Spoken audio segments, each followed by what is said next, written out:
Baik, salam. Kembali berjumpa dengan saya. Hari ini kita akan mendengarkan urayaan firman Tuhan. Tema kita yaitu Pujilah Tuhan dalam Mazmur 150 ayat 1 sampai 6. Sebelum kita mendengarkan firman Tuhan ini, saya ingin menyapa saudara-saudara sekalian dalam kasih Tuhan Yesus Kristus. Semoga Bapak Ibu saudara sekalian dalam keadaan sehat dan terus diberkati, dilindungi oleh Allah Tritunggal.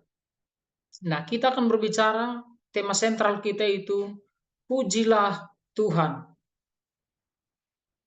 Nah, kita akan melihat sekilas tentang latar belakang penulisan kitab Mazmur, terkhusus di pasal 150. Nah, Mazmur 150 adalah bagian terakhir dari Mazmur, dan ini adalah klimaks yang jelas dari kumpulan serta kelompok terakhir dari 5 lagu pujian. Nah, para komentator mengidentifikasi Mazmur ini sebagai Mazmur nyanyian. Penulis dan tanggalnya memang tidak dikonfirmasi secara jelas, namun kita bisa melihat dari Mazmur 146, seorang individu Israel memuji Tuhan atas kasih karunia, atas kuasa, atas kesetiaannya kepada semua orang-orang yang membutuhkan. Dalam Mazmur 147, penduduk Yerusalem didesak untuk memuji Tuhan atas pengumpulan berkat dan keamanan mereka di tahun-tahun setelah pengasingan mereka. Dalam Mazmur 148, semua makhluk di sorga dan di bumi diperintahkan untuk memuji Tuhan sebagai pencipta mereka dan sebagai penebus umatnya Israel. Dan dalam Mazmur 149, orang-orang kudus diundang untuk memuji Tuhan karena mereka telah diselamatkan dari musuh-musuh mereka dan menantikan berkat dari penghakiman terakhir. Nah, sedangkan dalam Mazmur pasal 150, setiap makhluk yang memiliki nafas didorong untuk memuji Tuhan di mana saja dan dengan segala cara yang tersedia. Nah, menurut anggapan sebagian orang, terkhususnya para teolog, Mazmur ini terutama dimaksudkan untuk kaum Lewi. Jadi Mazmur 150 itu dimaksudkan untuk kaum Lewi. Untuk apa? Untuk menyemangati mereka dalam melakukan tugas mereka di rumah Tuhan sebagai para penyanyi dan pemain musik. Dan memang kita lihat konteks perjanjian lama yang melayani di bait suci itu adalah kaum keturunan Lewi. Dan mereka di dalam khusus pasal 150 Mazmur itu sebagai para penyanyi dan pemain musik. 1 Tawarik 15 ayat 16. Daud memerintahkan para kepala orang Lewi itu supaya mereka menyuruh berdiri saudara-saudara sepuak mereka, yakni para penyanyi, dengan membawa alat-alat musik seperti gambus, kecapi, dan ceracap untuk memperdengarkan dengan nyaring lagu-lagu gembira. Dan dalam 1 Samuel 16 ayat 18 sampai 19 disebutkan bahwa Daud juga merupakan orang yang mahir bermain musik. Jadi ini konteks pasal 150 ada dalam 1 Tawarik 15. Di sana dijelaskan bahwa Daud memang sedang memerintahkan para kepala Lewi supaya mereka menyuruh berdiri saudara-saudara sebuah mereka, yakni para penyanyi dengan membawa alat-alat musik seperti gambus, kecapi, dan ceracap untuk memperdengarkan dengan nyaring lagu-lagu gembira kepada Tuhan. Nah, Mazmur 150 sebenarnya adalah doksologi yang diperluas yang menetapkan materai pada seluruh koleksi. Tidak salah lagi bahwa tujuannya dimulai dan diakhiri, tujuan bahwa hal itu dimulai dan diakhiri seperti 4 Mazmur sebelumnya dengan ungkapan puji Tuhan, puji Tuhan. Nah, itu ungkapan yang sering muncul dalam Mazmur 150. Dan di antara kata pembuka dan penutup kata pujian muncul sebanyak 13 kali. Sekali lagi, di antara kata pembuka dan kata penutup, kata pujian itu muncul sebanyak 13 kali. Kata haleluya, kata pujilah dia, itu muncul sebanyak 13 kali di dalam Mazmur 150. Dan pemazmur sedang ingin mengatakan, jangan pernah lupa bahwa inti dari iman yang otentik adalah pujian bagi Tuhan. Dalam cakupan singkatnya, kitab ini memberitahu di mana Tuhan harus dipuji, mengapa dia harus dipuji, bagaimana dia harus dipuji, dan siapa yang harus memuji memuji Tuhan. Sekali lagi, dalam cakupan singkatnya, setidaknya Mazmur 150 mengonfirmasi kepada kita ada 4 hal penting. Ada 4 hal penting yang harus dipahami dalam hal memuji Tuhan.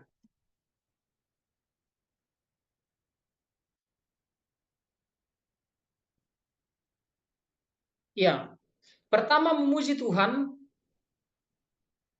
tempat di mana Tuhan harus dipuji itu keberadaannya, kita lihat bahwa keberadaan Allah di ayat 1a, itu Allah ada di tempat kudusnya. Sekali lagi bahwa Allah ada di tempat kudusnya. Ayat 1a dikatakan, haleluya, pujilah Allah dalam tempat kudusnya. Pertama kita memuji Tuhan, Allah menyuruh, pemazmur menyuruh, pujilah Allah di tempat kudusnya. Ini tentu saja adalah kuil atau istananya di Yerusalem. Jadi tempat kudusnya yang dimaksud itu adalah tempat kuil Allah di istana yang ada di Yerusalem, merujuk kepada bait suci. Orang-orang Yahudi memang pergi ke Yerusalem untuk menyembah Tuhan dari generasi ke generasi selama bait suci berdiri. Itu sudah menjadi kebiasaan ibadah mereka. Pergi ke Yerusalem, menghadap kepada Tuhan, harus masuk ke bait suci. Dan dari generasi ke generasi, mereka terus diajarkan akan hal demikian.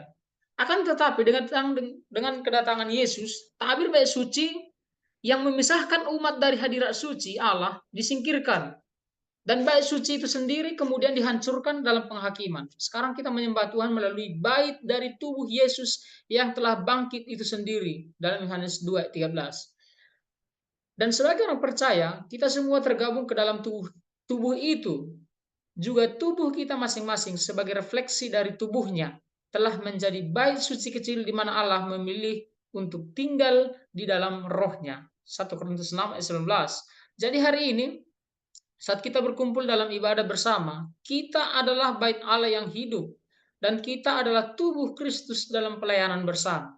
Jadi saudara-saudara, kalau dulu orang Israel ingin berjumpa dengan Tuhan, menyembah Tuhan, mereka harus pergi ke bait suci. Sekarang bait suci itu adalah diri kita sendiri, orang percaya, gereja-gereja Tuhan, yaitu diri kita sendiri adalah tempat berdiamnya Allah. Dan dengan demikian kita bisa menyimpulkan bahwa menyembah kepada Allah di zaman sekarang tidak harus pergi ke bait suci yang ada di Yerusalem, tetapi menyembah karena Allah sudah berada dalam diri kita. Jadi kita adalah bait suci itu sendiri. Nah, menyembah Allah dalam cakrawala yang kuat. Ayat 1b dijelaskan di sana, pujilah dia dalam cakrawalanya yang kuat. Pujilah dia dalam cakrawalanya yang kuat. Kita harus menyembah Allah dalam cakrawalanya yang perkasa. Dia harus maksudnya bahwa dia yang adalah Tuhan harus disembah melintasi hamparan luas surga. Langit dan bumi bersatu dan menjadi satu dalam memuji dia. Jadi seluruhnya siapapun seharusnya memuji Tuhan. Itu yang dimaksud bahwa pujilah Tuhan di dalam cakrawalanya yang kuat. Yang kedua, alasan untuk memuji Tuhan. Mengapa Tuhan harus dipuji? Mengapa dia harus ditinggikan, diagungkan melalui pujian? Ayat 2, karena keperkasaannya. Ayat 2a. Pujilah dia karena segala keperkasaannya. Pertama kita harus memuji dia karena perbuatannya yang perkasa. Untuk melakukan hal ini kita harus mengingat hal-hal besar yang telah dia lakukan dalam penciptaan dan sejarah. Orang Israel tidak mungkin lupakan hal demikian. Pemazmur juga yang menulis Mazmur 150 tidak mungkin akan lupa tentang hal-hal besar yang Tuhan lakukan, baik dalam penciptaan, baik dalam sejarah kehidupan bangsa Israel. Dan melalui mereka kita belajar tentang keagungan Sang Pencipta. Melalui mereka kita belajar tentang kebenaran dan keadilannya yang mengagumkan ketika dia menumpas Mesir dengan tulah dan meruntuhkan tembok Yerusalem. Ini menjadi satu sejarah penting bagi umat Israel. Bagaimana Allah menumpas bangsa Mesir, mengeluarkan Israel dari perbudakan, dan memberikan mereka tempat yang lebih layak. Dan di sini kita belajar bahwa kasih dan kebenaran, keadilan Allah itu berjalan beriringan dan dirasakan oleh bangsa dan umat Israel. Dan melalui mereka kita belajar tentang kasih dan kemurahannya, perjanjian-perjanjiannya kepada bangsa Israel dan juga kepada kita, yang mengungkapkan kesetiaannya kepada kita dan yang disempurnakan dalam perjanjian baru dalam darah putranya. Jadi keperkasaan Allah itu kita lihat di zaman sekarang dari darah putranya Yesus Kristus yang mati dan bangkit untuk pelunasan hutang dosa bagi banyak orang. Alasan memuji Tuhan yang kedua karena kebesarannya. Di ayat yang kedua B dikatakan pujilah dia sesuai dengan kebesarannya yang hebat. Kita harus memuji dia karena kebesarannya yang luar biasa. Secara harfiah, banyaknya kebesarannya. Itu terjemahannya. Jadi pujilah dia karena banyaknya kebesarannya. Tuhan itu agung. Dia penuh dengan kebesaran. Tidak ada yang lebih besar dari dia. Kita memuji dia kita memuji dia bukan hanya untuk apa yang telah dia lakukan. Dia adalah Raja yang perkasa, dia adalah Allah yang kekal, dia adalah sumber segala sesuatu. Segala sesuatu berasal darinya dan kembali kepadanya. Dia dipenuhi dengan kekudusan, keadilan, kepercayaan, dan kasih perjanjian. Dia adalah Alfa dan Omega, dia adalah awal dan akhir. Maka dengan demikian, sembahlah Tuhan yang agung itu. Motif pujian kita kepada Tuhan harusnya dibarengi dengan kebenaran. Jadi kita memuji Tuhan atas apa yang telah dia lakukan, dan kita memuji dia untuk apa yang sudah dia perbuat bagi kita. Dan sebenarnya Allah layak dipuji atas semua karya-karyanya, keagungannya, bahkan kekudusannya. Nah, hal yang ketiga yang mau kita lihat itu bagaimana cara memuji Tuhan. Ayat 3 sampai 5 dengan tiupan sangkakala. Puji Tuhan dengan tiupan sangkakala, puji dengan gambus dan kecapi, puji dengan rebana dan tari-tarian, puji dengan kecapi dan seruling, puji dengan ceracap, puji dengan ceracap yang berdenting, puji dengan ceracap yang berdentang. Nah, pemazmur menawarkan sarana pujian kita. Dalam melakukan ini, dia menjelaskan alat musik kuno Israel. Jadi semua alat-alat musik yang disebutkan dalam ayat 3 sampai 5 itu semua adalah alat-alat musik kuno yang dulu dipakai oleh Israel untuk memuji Tuhan. Jadi Tuhan harus dipuji dengan suara sangkakala. Suara sangkakala. Sangkakala itu terbuat dari tanduk domba jantan dan digunakan untuk satu isyarat. Jadi dulu sangkakala ketika orang mau perang itu pun biasa mereka menggunakan sangkakala. Dan sekarang Mazmur mengalihkan pandangannya bahwa sangkakala pun harus dipakai untuk memuji Tuhan.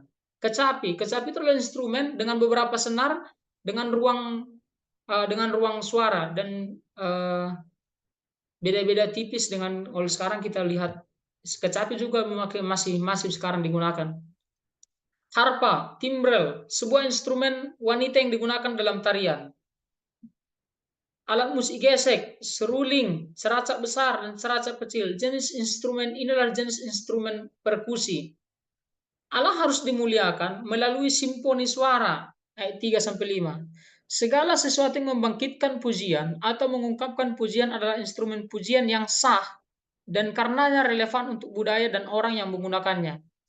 Sebuah langkah penting dewasa ini dalam membawa generasi berikutnya ke dalam gereja adalah pengenalan gitar, instrumen elektronik, drum, semua alat-alat musik zaman sekarang itu harus dialihkan ke dalam pujian kepada Tuhan. Suara kita yang terangkat dalam pujian harus diiringi dengan alat musik pujian. Selain itu kita juga harus menari bagi Tuhan. Lihat 4a.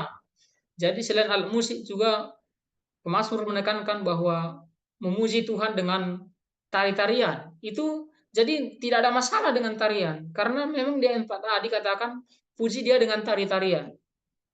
Dalam gerakan pembaharuan liturgi, tarian sakral disambut baik dalam ibadah eksperimental. Jadi tidak ada masalah dengan tarian. Kalau memang tarian ingin dimasukkan ke dalam gereja, itu hal yang bagus, tidak ada masalah. Kebebasan untuk mengekspresikan diri secara fisik dalam ibadah itu penting, baik melalui tarian, mengangkat tangan, atau berlutut. Itu hal biasa dan sebenarnya ketika kita melihat teks ini, jadi orang menari di gereja, angkat tangan di gereja, berlutut di gereja itu bukan tata ibadah karismatik sebenarnya. Atau tata ibadah satu gereja tertentu yang diklaim, oh itu ibadah yang tepuk tangan, lain segala. Bahkan dalam Mazmur 150 pun, pemazmur sudah mengatakan itu bahwa pujilah Tuhan dengan seluruh alat musik yang ada, baik dengan tarian juga, baik dengan mengangkat tangan berlutut, dengan cara apapun. Yang penting tujuannya adalah memuji Tuhan. Tapi masalah sebenarnya adalah apakah tarian atau alat musik yang kita gunakan itu berasal dari hati dan dipimpin oleh Roh. Bukan untuk pertunjukan dan sesuai untuk pertemuan. Jadi ketika ada pertemuan ibadah, ada alat musik, jangan sampai alat musik dibuat semacam pertunjukan bukan untuk memuliakan Tuhan. Jadi diletaknya sebenarnya kesalahan satu alat musik atau tari-tarian dalam gereja itu tergantung kepada motivasi. Apakah digunakan memang untuk memuji Tuhan atau semacam pertunjukan, oh karena agak hebat, karena supaya dilihat orang, itu cara yang salah di dalam memuji Tuhan. Lalu siapa yang memuji Tuhan? Ayat 6 dikatakan bahwa yang memuji Tuhan adalah segala yang bernapas. Segala yang bernapas itu harus memuji Tuhan. Saat pemazmur ini mengakhiri tulisannya, ada nasihat terakhir yang merujuk kita kembali ke ayat pertama. Biarlah segala yang bernapas memuji Tuhan. Jadi segala yang bernapas. Jadi kalau saudara masih hidup hari ini, masih punya napas, maka dengan nafas itulah kita harus memuji Tuhan. Semua yang bernapas itu harus memuji Tuhan. Manusia memiliki nafas, mereka harus memuji Tuhan. Inilah tujuan dari nafas. Jadi tujuan dari nafas Tuhan berikan, dihembuskan Tuhan ke dalam diri kita dalam Kejadian 27 supaya kita memuji Tuhan. Kita harus menghirupnya kembali kepadanya dalam pujian saat kita mempersembahkan pujian yang sungguh-sungguh kepada Tuhan. Nah, sebenarnya kalau kita melihat dalam tata ibadah orang Ibrani atau orang Israel di zaman dulu, ada 3 poin penting yang mereka lakukan dalam beribadah. Dan penempatan kata pujian atau haleluya, halaliyah, halal itu diurutkan di posisi terakhir di dalam ibadah orang Israel. Jadi yang pertama itu adalah afat. Afat itu artinya bahwa orang datang kepada Tuhan dengan sungguh-sungguh. Jadi tidak boleh main-main kalau ingin datang kepada Tuhan. Harus datang kepada Tuhan dengan hati yang sungguh-sungguh. Nah, itu sebabnya kita lihat ketika imam besar misalnya masuk ke dalam ruang maha suci dan mereka tidak kudus, mereka akan mati. Karena apa? Afat itu sebenarnya menekankan bahwa orang yang ingin berjumpa dengan Tuhan, yang ingin beribadah kepada Tuhan, harus datang dengan sungguh-sungguh. Itu yang pertama. Yang kedua adalah hawa. Nah, hawa ini artinya apa? Hawa itu artinya setiap orang yang datang kepada Tuhan harus membawa korban persembahan. Nah, kita mengetahui persis dalam perjanjian lama, tidak ada orang yang datang kepada Tuhan dengan sembarangan. Mereka harus membawa satu kurban untuk dipersembahkan, baik pengampunan dosa mereka. Dan itu harus dilakukan setiap kali mereka ingin berjumpa dengan Tuhan, datang ke kemah Tuhan, mereka harus melakukan itu. Jadi itu poin yang kedua yang penting. Halal, kata pujian, ditempatkan di urutan terakhir dalam peribadatan orang Israel. Bukan berarti halal adalah sesuatu yang tidak penting. Halal adalah sesuatu yang sangat penting, tetapi tidak lebih penting daripada afat dan hawa.